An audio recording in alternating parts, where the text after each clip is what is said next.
10 টাকার ছাতা কিনবো? হ্যাঁ, 10 টাকার ছাতা কোথায়? তো তুমি এই ছাতার ভেতরে ঢুকে বসে আছো কেন? তোমার দোকান কোনটা? হ্যাঁ, কি? ও, মশা যাতে না কামড়ায় তার জন্য। তোমার ছাতাটা তো ফুটো। তোমার ছাতাটা তো ফুটো। তুমি জানো না ছাতা বিক্রি করো? তোমার ছাতা ফুটো। তোমার ছাতা দিয়ে জল পড়ে?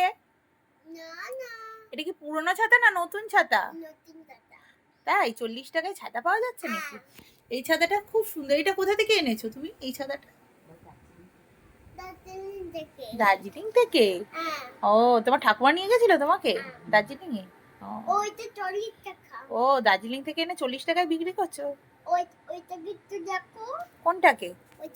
ওই কালা ছাতাটাকে? এটা তো আমি বড়মার মন্দির থেকে কিনেছিলাম 100 টাকায়। এইটা কত? এটা তো আমি ফ্লিপকার্ট থেকে কিনেছিলাম। আমার ছাতাগুলো নিয়ে বিক্রি করছেন? আমার ছাতাগুলো নিয়ে বিক্রি করে 40 টাকা কম দরে। হ্যাঁ, মন্দির থেকে তুমি কিনেছো না তোমার মা কিনেছে? মা কিনেছে। তাহলে আমার ছাতাগুলো বিক্রি করছিস কেন? ও, আমি মা হয়েছি। ঠিক আছে, টাটা।